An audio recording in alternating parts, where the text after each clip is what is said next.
I am happy to introduce our presenters today. I will bring each of them up on the screen here. Today we have Paul Hagen, who is our editor-in-chief of Stone Journal. He is also with Aspire Design and Home. And then we also have Kristina Schreiner, who is the designer of the project that we are highlighting today. For those of you who saw it in Stone Journal, it was in our previous issue. And we are very, very excited to have Kristina share a little bit more beyond what was shared in the article about that project. So I am going to hand it over to the two of them. I will be doing my best to share photos while they talk about the details of the project, and then I will see you guys again at the end during the Q&A section for the submissions from our attendees. So Paul, I will let you take it away from here. Thank you so much, Kristen. It's so good to be here with you today. This is indeed When Stone Sets the Tone, a design conversation leaping from the pages of our fabulous publication, Stone Journal, and bringing you more great design to love. I am indeed Paul Hagen, and lucky enough to be the editor-in-chief of Stone Journal. And I will reiterate what Kristen said earlier. Even though I have the fun of asking the initial questions of Kristina, there will be a great chance for you to have the questions that occur to you during the conversation answered. So do go ahead and use the Q&A, interact liberally. We are so lucky today to be joined by the fabulous Kristina Schreiner of Nest Designs and Build out of Idaho. She is the design force behind the project featured in the second issue of Stone Journal titled French Connection. And I want to start on a personal note by thanking Kristina for all the work that she put into the piece, in addition to the amazing work she did on the project, connecting us to her colleagues and art, sharing her thoughts and insights. It truly couldn't have happened without your efforts. So I'm so grateful to you. And I'm so pleased to get the chance to perhaps better introduce you to our wonderful audience. I thought maybe to help give them a sense of you and the kind of work you do, we might start by asking you to talk a little bit about the kind of projects you normally work on and what gets you most excited about the design process. Yeah, thank you, Paul, for that introduction. Hi, my name is Kristina Schreiner from Nest Designs, like Paul said. I would say I don't have a distinct design style or specific project niche that I put myself into. I really love design for the simple fact that I get to embody whatever it is that my clients bring to me for their vision of the project or their home. I appreciate that I haven't put myself in a box, and it has really allowed me to grow over the years in my design just because I get a lot of different projects of all different backgrounds. Up here in North Idaho, you could probably imagine that we get a ton of rustic projects. Mountain modern is, such a buzzword right now, and everybody is loving that style. So we get that, and then I get, fun lake houses that I get to work on. And then there's this one, which was more of a French country style. So it's really fun in that aspect that I get all different projects to complete. Fantastic. Well, you've perfectly set me up for my next question, which is Perfect. sort of setting the scene of this beautiful lakeside property that we had the pleasure of including in Stone Journal. So yeah, if some of the people on this meeting will have read the article and seen some of the art. Some are experiencing it for the first time through the pictures that Kristen's going to be sharing. But if you would set the scene a little bit about this beautiful property, I believe it's on Hayden Lake and sort of what the initial conversations with the clients were about what you were going to create there. Yeah, so anyone who's not familiar with Coeur d'Alene or where we're located, we are about 60 miles east of Spokane, where we're at here. So we're just right at the Panhandle in Idaho. This house is set a little north of Coeur d'Alene, on a slightly smaller lake.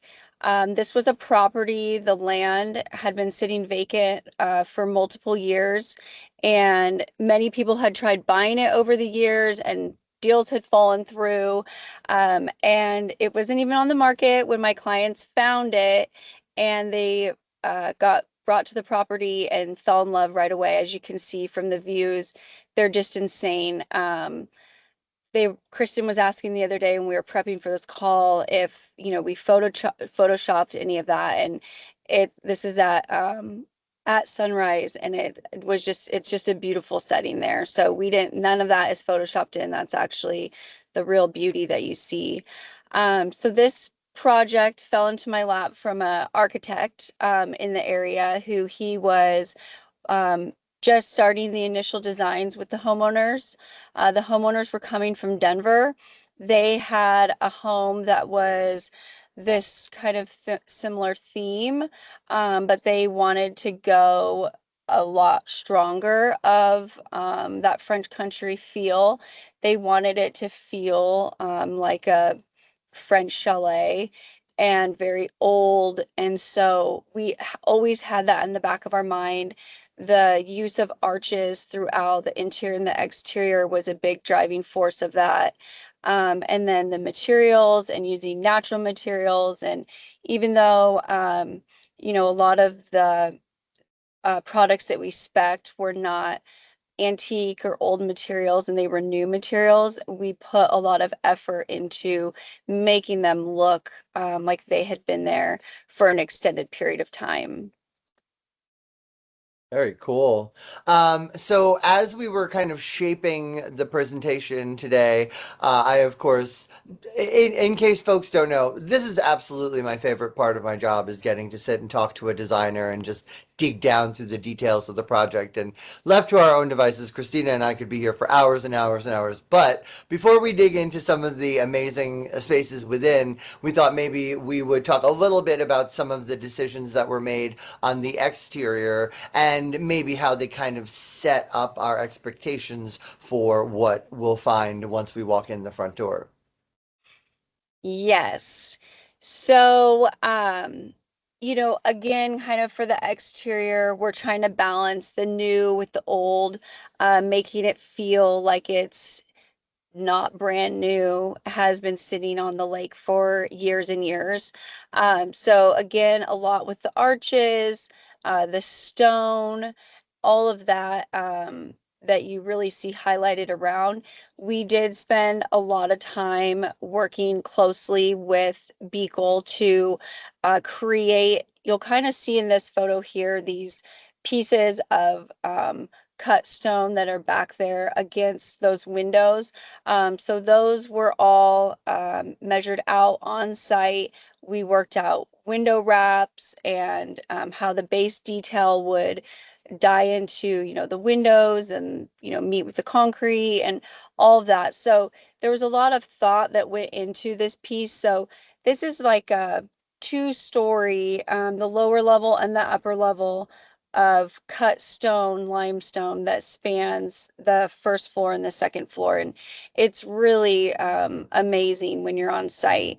And then we chose the stack stone out here, and we just loved the color of it. We love the limestone nature of it, and just the beauty and it feeling very natural. And one little side comment, which you'll notice behind Paul, there's like a little Idaho rock there behind his shoulder. So we actually have 8 Idaho rocks around the whole perimeter of the house that the stonemasons put up, and my clients have tons of grandchildren, and so we have a little map showing where they are, but it's fun for the grandkids to go around and find them and count them out on the exterior of the project. So that was kind of a fun thing that we threw in there with the stonemasons.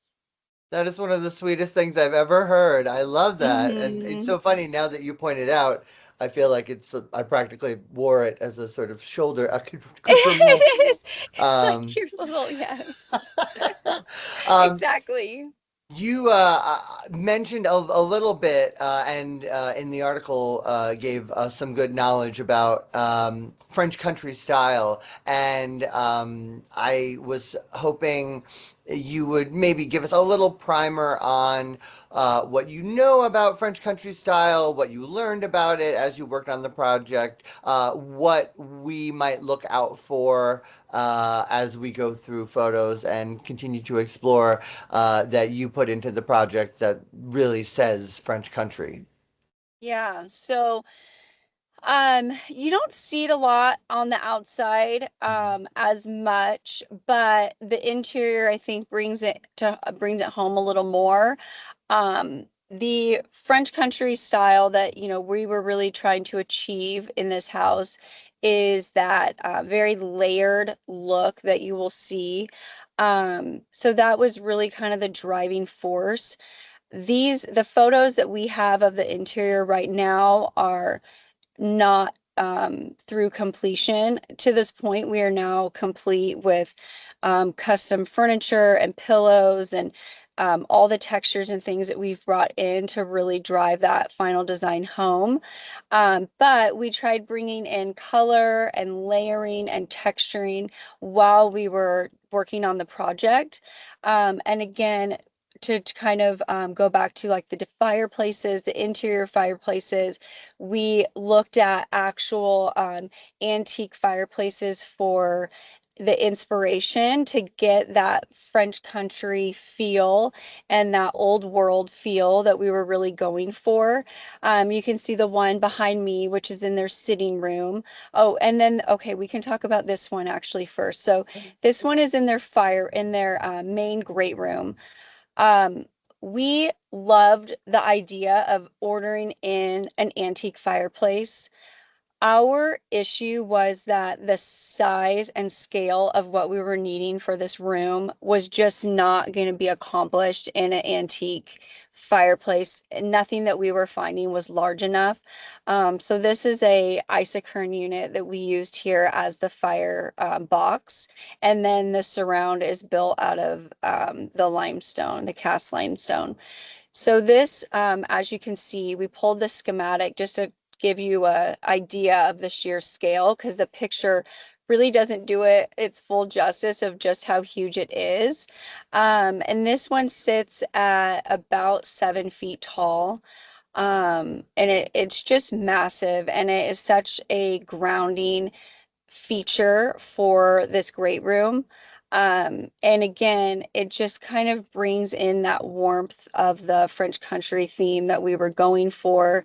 And it feels old world, like I said. So this one is it's a showstopper when you walk through the front door. It's really beautiful. There are a number of really, really gorgeous vignettes with these fantastic fireplaces, and I'm not even sure if I knew as we started embarking on the project how closely you'd worked with Beagle to bring them to fruition. Do you want to talk a little bit about that process, how much Yeah. back and forth there was? I mean, there was a lot of weeks where I was on the phone call with Beagle, like 2 to 3 times, emailing multiple times throughout the day. There was definitely a point of this project where we were with them so much and talking to them so much and working through details and working through things between the outside stuff and the inside stuff. And like I said, they flew out and spent a day and a half or 2 days on the site with us, walking everything and dialing everything in, measuring fireplaces, measuring columns, all these things. And we really worked a lot of hours back and forth of um, honing in all of these drawings and getting the scale and everything right for the project. That was really a lot of hours to do that. So While we're on the subject of Beagle, I'm always interested, and I've heard everything from I picked it out of a pile to we held each individual sample up against the side of the house until we couldn't see anymore. But what it was that finally ultimately led you to using the Fond du Lac Castle Rock and the aged parchment cut stone, and what kind of discussions led to that decision, and where you ultimately decided to use it on the property. Yeah, so that one again, the colors and the selection was really the driving force of that French country style and what we were trying to accomplish for the outside. I wanted the outside to feel really warm, but still pretty neutral, timeless, and classic. And I felt like the fond du lac was the proper choice for that.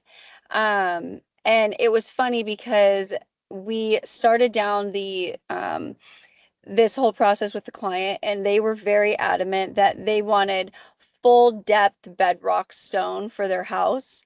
Okay. Which, if anyone knows, full bedrock or full thickness bedrock stone is very thick, very heavy, and Very heavy. we actually had it custom sent to us from Beagle when we were in this beginning design phase, and it showed up and it was these huge thick blocks of the fond du lac. And my client's the husband, he almost died. He was like, we cannot put this on our house, it looks like a state penitentiary, it's so thick and heavy, and it just isn't the right choice for our house. And so we had to kind of go back and explain to them that they really probably didn't want full thickness stone. And so this is, a typical veneer as you would see on most standard houses. But yeah, that choice, it was kind of a funny little story to how we got there. But as far as picking the color for the cast stone, that was really just trying to find something that I thought would blend and marry nicely. You can kind of see on these columns too, they have like a really good patina to them, where they kind of have that aged old world look. And that was really what we were looking for on those columns. I wanted them to look like they were hand cast in place and not actually shipped in pieces. Very cool. And I would like to say I have had the pleasure of doing a number of Beagle panels where I have tried to delicately introduce the idea of why one thickness over another, and you may have said it more perfectly than anyone ever said it. Sometimes the veneer is more than enough. Um, Yeah. so good. Yeah, which Um, I mean, if you go full bed depth, it just the complications of installation just become a little greater. So, yeah.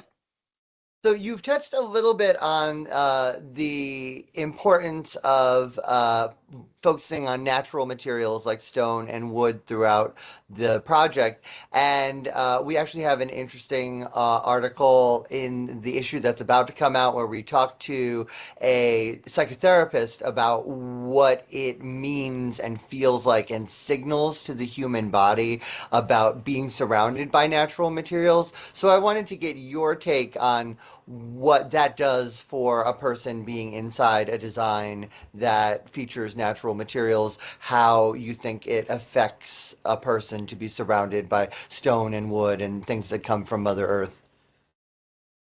Yeah, so I think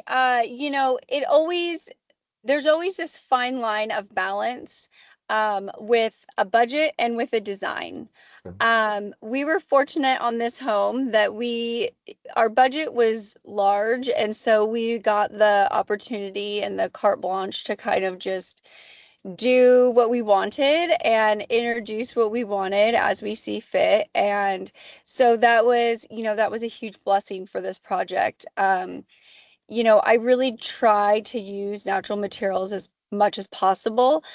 Even for my projects that have smaller budgets, I really urge my clients to pick natural materials when we can, hardwood floors and marble and those things that feel timeless, because I do think like those bigger items that are in your house for the long haul are really the items that need to hold up and really stand the test of time. So I always try to urge clients, natural materials when the budget allows, and especially to make it so that the design feels like it's going to stand the test of time and kind of transcend through all these different design changes, which I feel like with social media and Pinterest and access to all the things that we have access to now, the design is changing so fast because everybody always wants to be on the next cutting edge. Right. And I think I always am trying to remind my clients that let's pick natural materials, materials that are going to stand this test of time as much as possible and as much as the budget will allow, so that the design really feels like it's going to, be there for the long haul. Since you mentioned both, I mean, classic designs, but also floors in particular, Mhm. this is a perfect segue into the space that you're metaphorically sitting in, the amazing kitchen. I don't know if you can see from this angle, but there's this amazing Harlequin floor behind Christina. There you go. And these immensely blue French country blue cabinets. So I essentially wanted to say to you as a designer, how do you start making the decisions that lead to such a beautiful, fabulous kitchen? Well, I was so lucky on this project to have a client that just fully trusted me and really with the beginning design let me do whatever I wanted, and put up very little fuss throughout the project and trusted me the whole way. Um, and I decided on the Harlequin flooring, actually when I started doing renderings very early on in their project. So we did full set of rendering and CAD drawings ahead of actually the builder even bidding this project. And that is how ultimately the builder did bid the project off of the renderings and our completed, kind of completed design that way. And I just loved the idea of the Harlequin floors. I thought it just was such going to be such like a driving feature of this main level. They run the entirety of the kitchen into the dining nook, into the sitting room, um, down the hallway in the entry. They really, when you walk in, they're beautiful and they just set the tone for the whole house.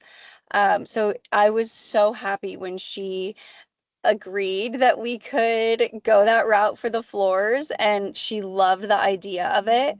And then probably the next prominent feature that we chose for the kitchen was the LeConte range. And again, just kind of having a range that felt like it had been there forever, that is, custom built for the space and sturdy. And so that was kind of like our second design, you know, decision that we made kind of finalized. And then from there, I, really introduced the idea of doing that blue cabinetry. I thought it just was so pretty. And my client loves color.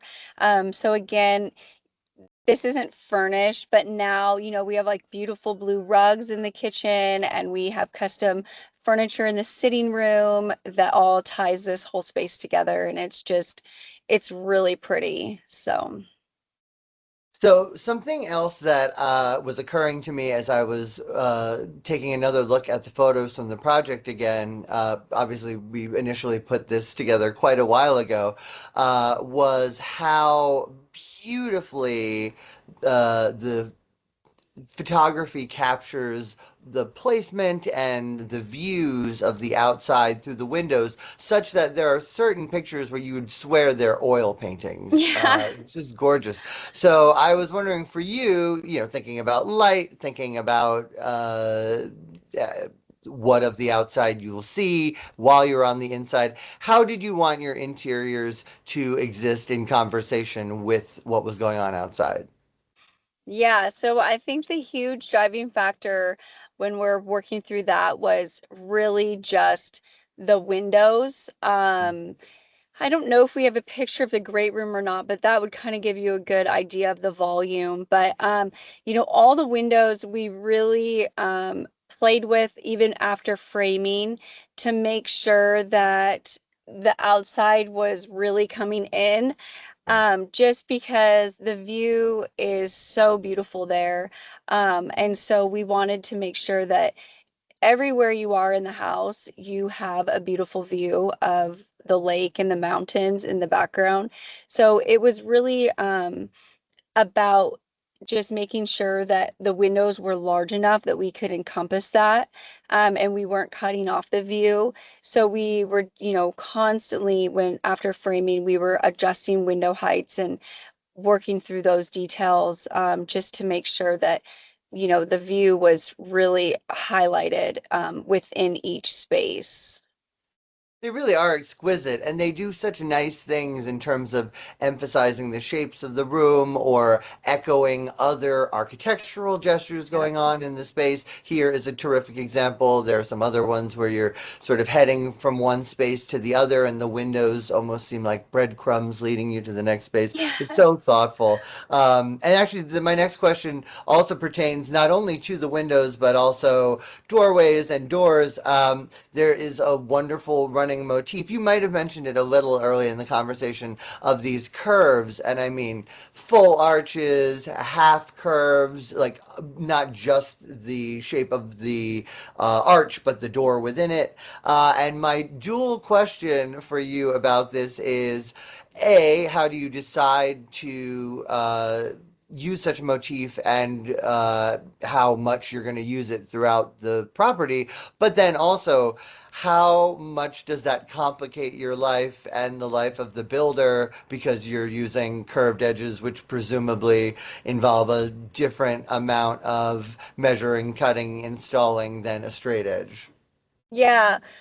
We were super lucky on this project that we used really the best of the best to get our wood materials from for this project. There's a company locally called Agason, and they hand make everything, and you can go in there and customize everything, your door profiles, your trim profiles, the trim. We got to custom make all of that and actually pick exactly what the profile would look like. And there was a lot of playing around with that. So that was super, super fun. And yes, the arches always bring in a little bit of complexity in the building process. And I would be lying if I said there was not a couple of mistakes on some windows that the trim came with the wrong arch. So we had to do some adjusting there. But ultimately, it all worked out just fine. But yeah, the arches are really highlighted, and consistently through the whole space. And I think again, it just kind of brings in that old world feel and that French country theme that we were really trying to achieve in the house. It really is exquisite. It's just a beautiful, beautiful motif. Um, so amazingly, we're already more than halfway through our time. So I wanted to make sure before we get any further that if there's any space or design decision or gesture that you made that you were very excited about talking about, that we make sure to bring it up now, lest we run out of time and we get to the end of things and you haven't had a chance to discuss your favorite thing. So, is there anything we haven't touched on yet that you are particularly eager to chat with us about? Um, okay, so this is probably very random for most people, but I think one of my things that I was most excited about in this project was the trim, the Oh, base trim. It sure. doesn't really, it's not highlighted as well as it could be in these photos.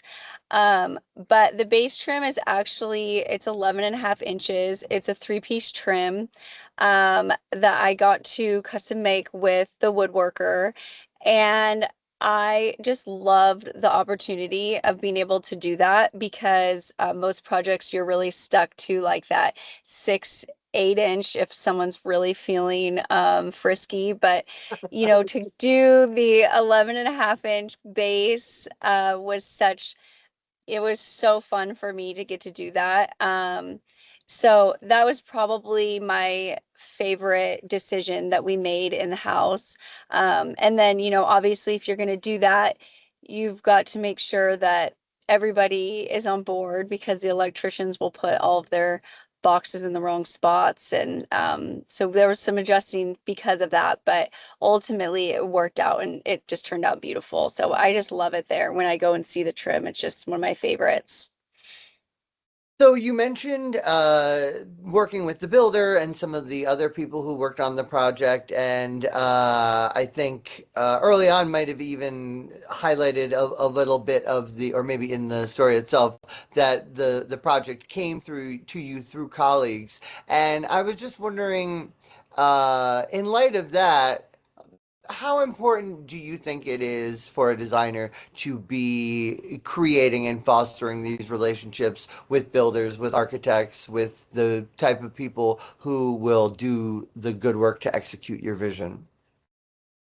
Yeah, so I mean, I think that's extremely important. My background actually, I grew up in the building industry. My dad he was a developer and he did more commercial stuff. And then as I got older, my mom actually started building spec houses. And as I got older through that, I started becoming more involved in the design.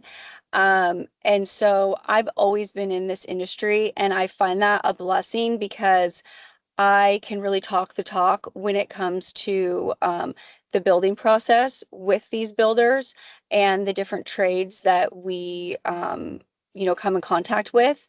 And so I feel like having those relationships and building those relationships with the trades and learning how to speak their language um, really is to your benefit because they are going to be able to better execute your design if you can properly explain what you're wanting to them. So I am always listening and learning and trying to pick up anywhere I can new tidbits of information. I will also tackle some of my own remodels every year. I do a few of my own remodels for clients who come to me, maybe have like a kitchen or a bathroom. So I have my general contracting license, and so I actually do that part of it as well. And I feel like that is just such an asset for me on the design side, because again, I can speak to the builders and the different trades in their language, and we both understand what we're trying to accomplish. So I think fostering those relationships is super important.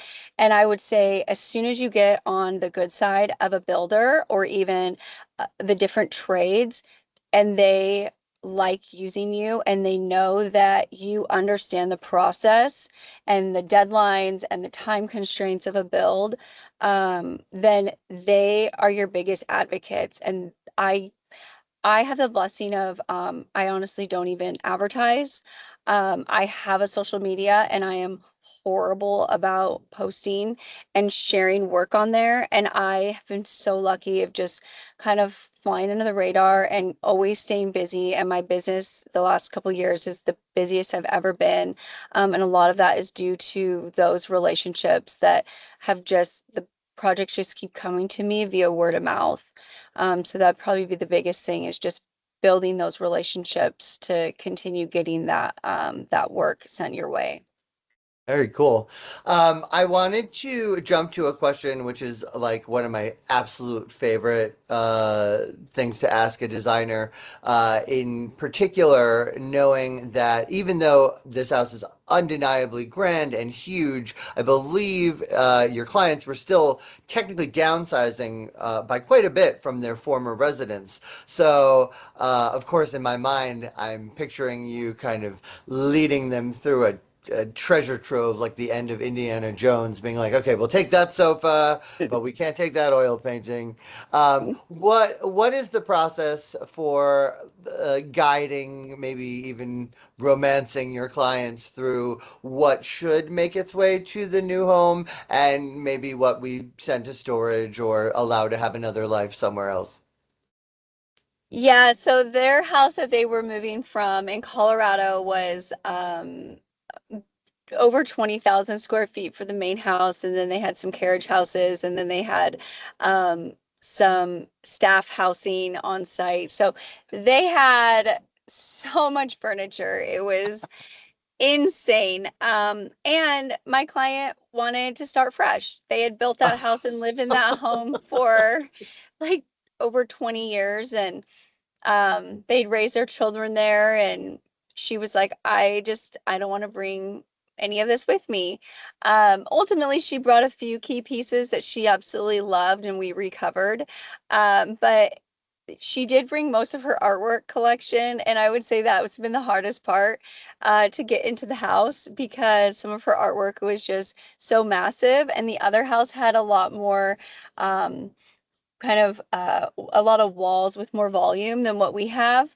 And so specifically they have this oil painting that was created by this world-renowned uh, wildlife artist, and this artist has passed away, and they get this thing up here from Colorado. It comes up crated, um, and she wants me to bring my guys in to hang it, Okay. and it was like sweating bullets.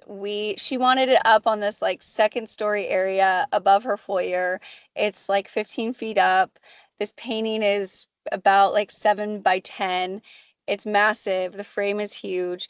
I know the oil painter is no longer living, so if we drop this thing, like there's no one to fix Okay. it. So that was probably the hardest part of this whole process was getting her artwork into this house and getting all of, finding space for all of her pieces. And so in her garage, we still probably have like 200 pieces, but between the main house and their ADU, we probably put up close to 200 pieces of artwork of theirs that she really wanted to keep. So the artwork came, most of the furniture got donated or shipped off to kids or sold off. So, yeah. Wow, 200 pieces of artwork. My brain, I can barely even wrap it around that. That's incredible. I know my guys have PTSD now, so whenever I call them to ask them to hang artwork, they're like, "No, we need like a full scope because you told us artwork on that project and that was not like, tiny little pieces." So this is kind of personally interesting to me as I was preparing for this because obviously so much of my part of the design process is just escorting projects from that are relatively done to the page. Not necessarily a straightforward process by any means, but it was occurring to me that for you, you've already spent so much time living in this world, watching the home take shape, paying attention to every detail, doing the big client unveiling. How does then seeing the project in print compare to those other moments along the way, like pitching or unveiling an installation? Is it a different kind of rewarding? Is it sort of just another moment on that spectrum of making the client happy? I think I think it's just a different type of reward. I mean, I think it's always flattering when somebody wants to feature their product or I'm sorry, your project. And Sure. so I think getting it featured in a magazine it's always just kind of a fun little a pat on the back. I've been featured locally with Parade Homes.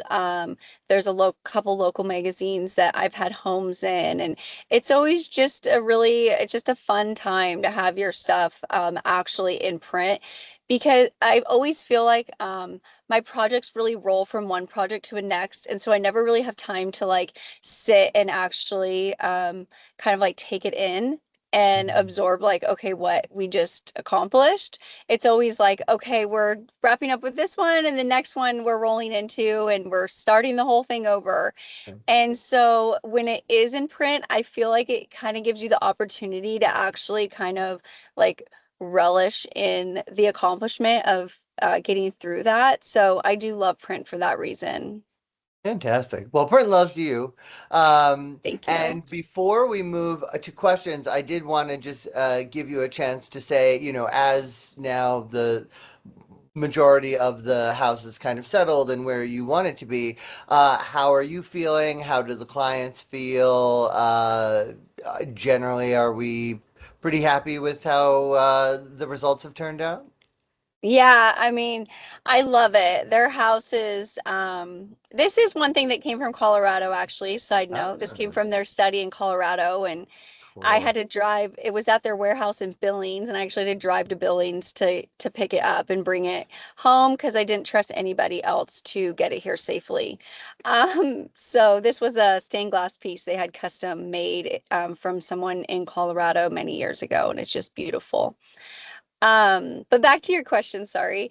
Yeah. I just, we go to their house for dinner. These clients have become like family. I just think so highly of them, and they're just amazing, amazing people. They're truly the dream client.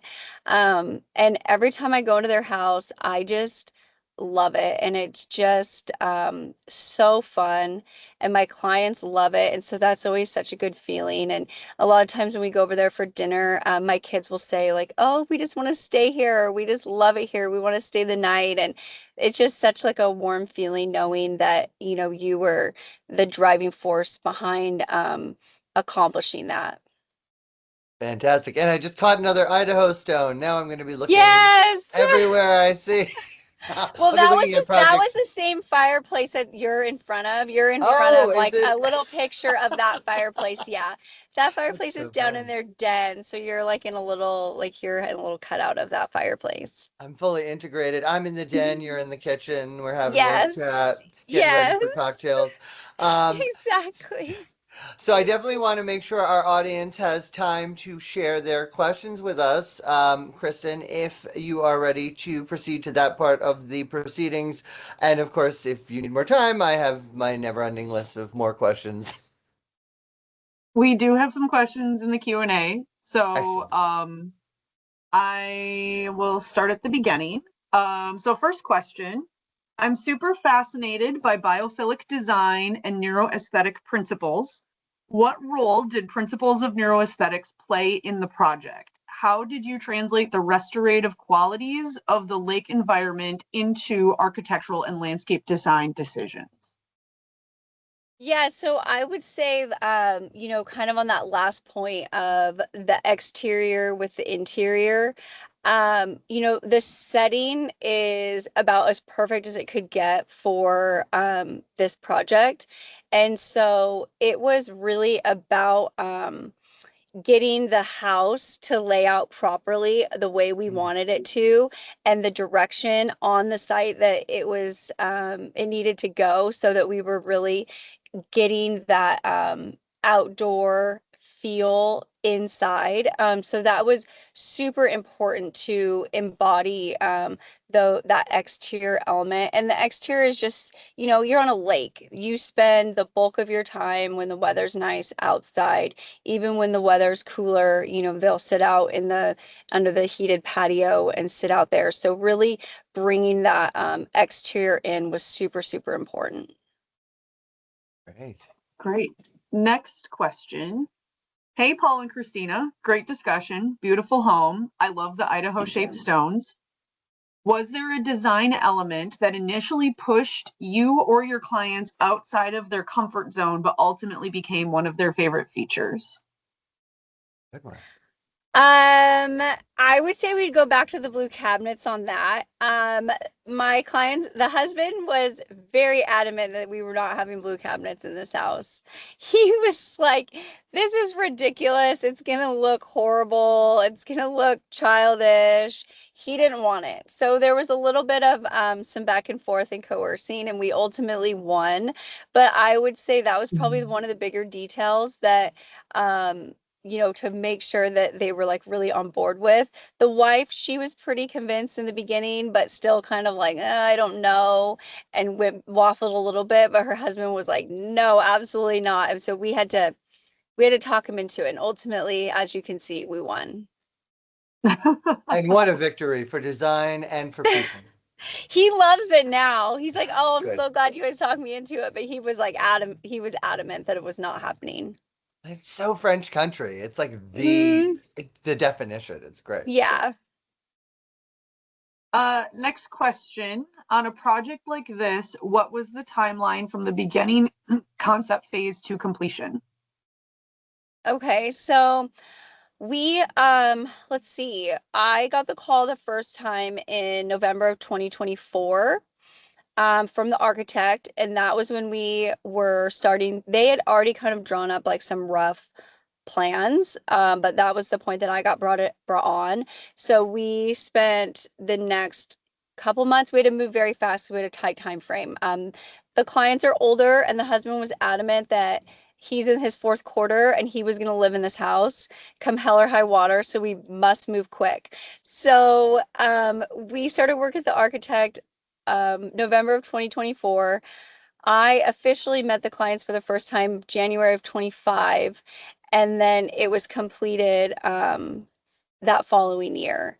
And then now we are almost finished with all of the furnishings and the drapery. We have custom drapery throughout the house that took almost a year to complete. And so we're just wrapping up. I just ordered the last of a couple of little side tables and a couple little small lamps we needed for some fill-in, and then we will be complete. So it's been a long project. Wow. Amazing way to stick with it. Yeah. Next question. How do you decide where to go old world French and where to keep things modern? Yeah. So I think there's not anything in this house that feels modern. Um, I think we tried keeping everything like really sticking to that theme. Actually, now that I'm thinking through this, I'm gonna actually backtrack that a little bit. I would say like probably the most modern thing in the house is probably the countertops. You'll see like in the kitchen, we did like the Cambria on the backsplash, and then we have like this beautiful stone that we sourced out of Colorado. It's kind of a blue granite that we sourced from Colorado that we had shipped up here for the island.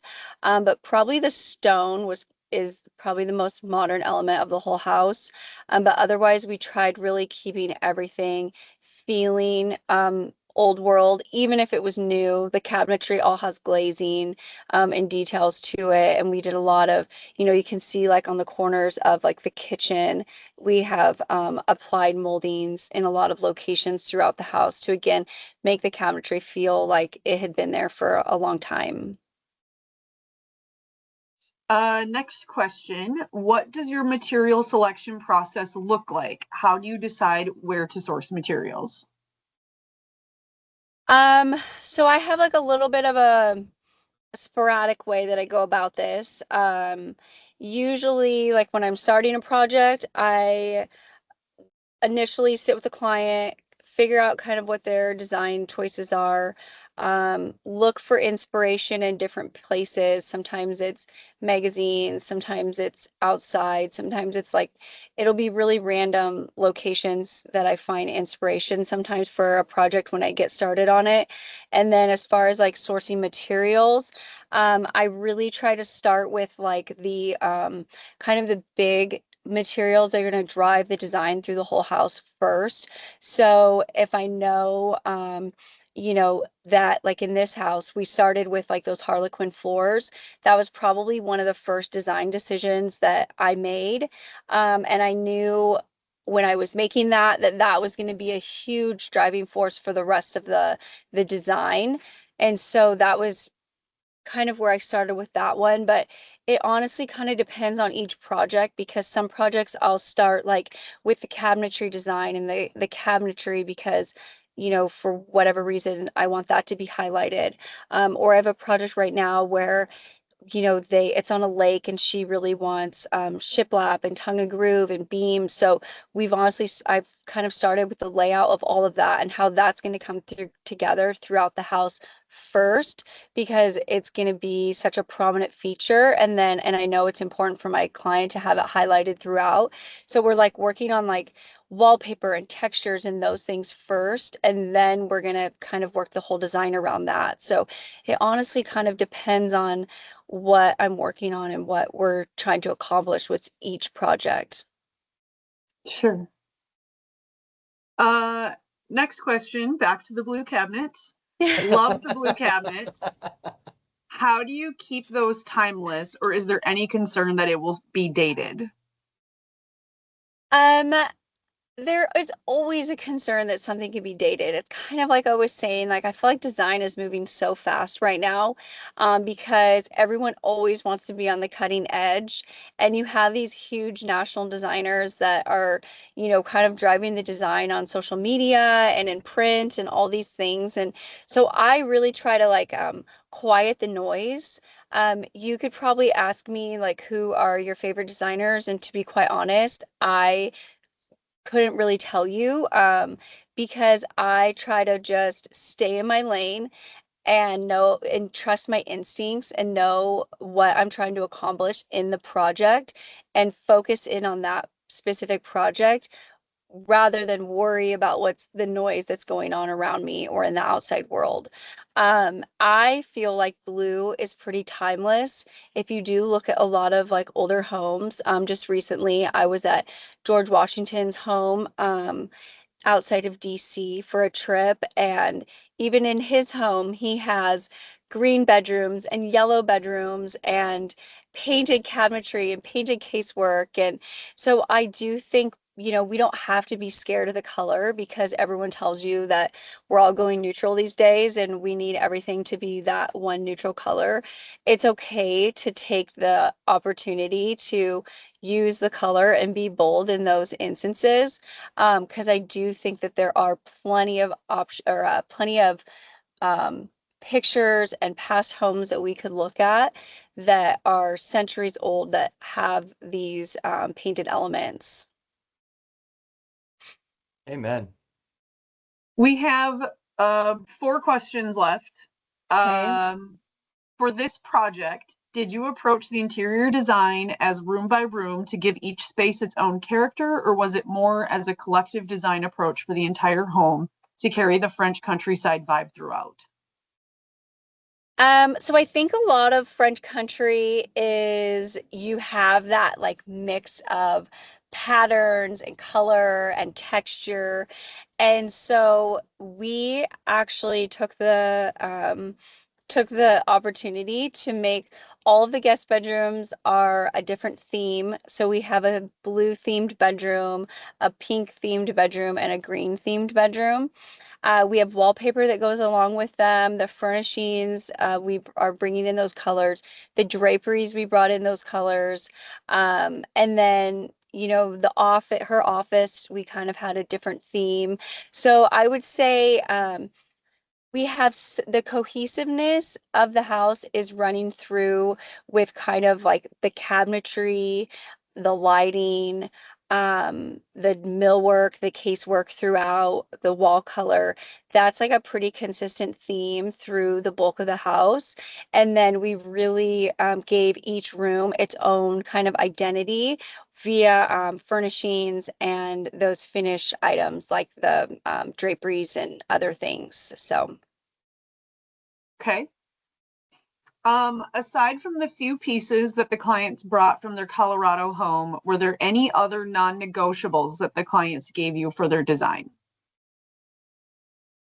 Um, Not that I can think of.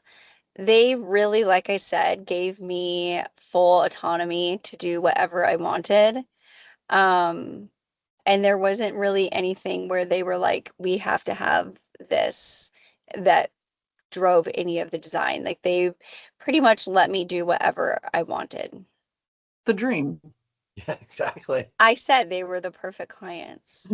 They're nice and loving, and they like this was like, yes, a dream project. So this one's not project specific. Mhm. In a world of synthetic everything and AI content, it seems to me that physical reality itself can be the ultimate luxury, not just stone, but anything you can touch, smell, feel, and know is real.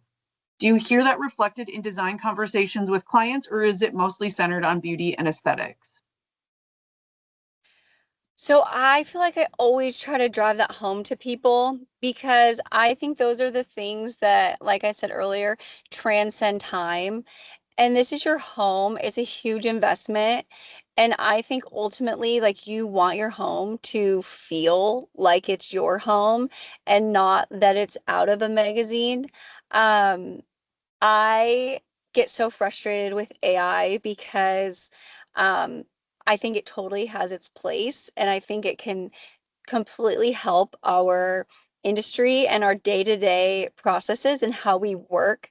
But I have so many clients who bring me pictures and they're like, I want this. And you're like, you will never get that. That is actually AI and it will never look that way. And it is fake. And it, again, I think they said something about plastics in the question. And it's like, we're seeing a lot more melamine products used, and it just doesn't have the same depth and warmth of real wood and real materials. And so, like I said earlier, I just really try hard to get people to use natural materials, use things that feel real, and also feel like they're going to live there for a long time and those products are going to last for them for a long time.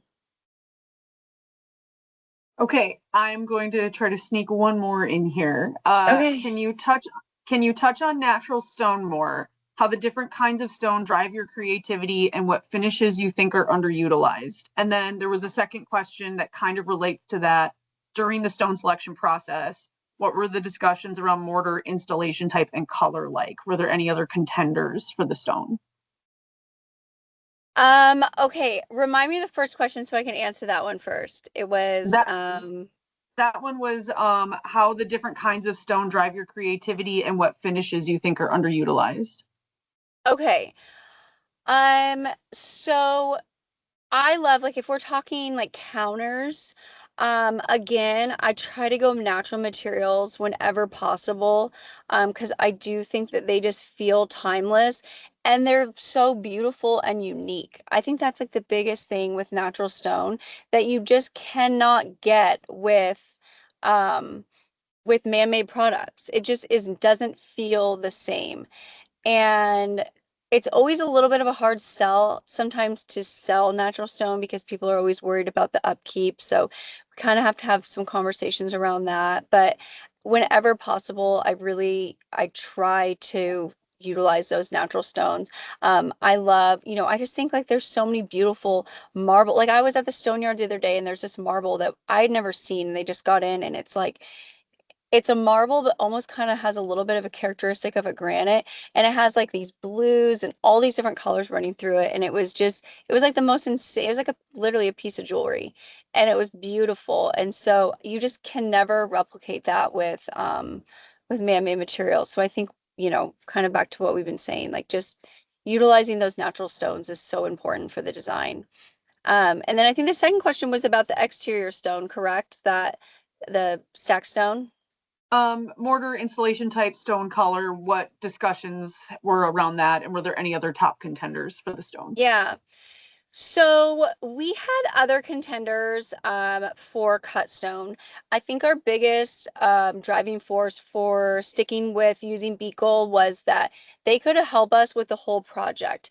There was other companies that we had reached out to who could do the cast pieces, but only provide the cast pieces.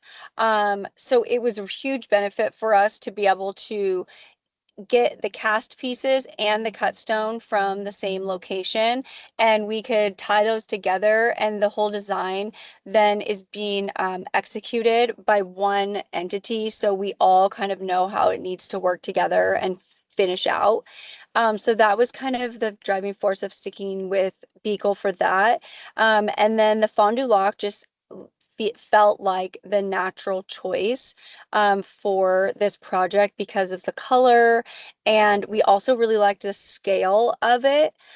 It was a lot larger scale, and that was another big thing. We didn't want anything to feel cobbly on the outside because the sheer size of the house, we knew that whatever we chose, it needed to feel grand and large and be a bigger scale stone. So that was very important for us. When it came to like the grout and stuff, we had the stonemason make us, it was probably like an 8 by 10 foot mock-up that he made for us in a couple of different uh, grout sizes and grout colors so that we really could hone that design in. And once we had our sample board created, then that was what was replicated throughout the exterior of the home. Great. One question just snuck in at the end. Yeah. What role do fabrication and installation teams play in ensuring the design vision is successfully realized in natural stone? Oh, I think like if you're I don't know if this is coming from like a I'm going to answer it from like a designer perspective, which may not be the perspective that they're trying to get, but when I'm working with like a fabricator, I just love when they are ready to embrace my ideas, and willing to work with the team to execute the design. And so I think that's always super important in the fabrication to make sure that whoever the team is that you have that you're working with, that you all jive together and can all get on the same page and all have the same goal. Because I think that's just such an important part. If you have a fabricator who's not willing to execute something, and maybe you're kind of thinking outside of the box or it's something they've never done and they don't want to do it, I would suggest finding a different fabricator, just because I think, if there's a design that we're trying to achieve, then everyone needs to be on the team together and really work together to make sure that, it comes together in the end. Great. Fantastic. All right, I believe we have reached the end of our questions, although I could keep this conversation going all afternoon. So All the day. best I could do is encourage you to keep up with us online, our fabulous audience. Thank you for coming. Thank you for your tremendous questions. If you would like to keep up with us on Instagram, you can follow Christina at Nest Designs Build. You can follow our fabulous hosts at Beacle Stone for more information about our forthcoming spring 2026 issue and future issues. I'm at Mr. Paul Hagen. I am so grateful that you could be here with us today, and I wish you a beautiful rest of your day. Thank you so much. Thank you, Christina. Thank you, Paul. Thank you, Christina. Thank you, Paul. Have a great day, everybody. Thank you for joining us.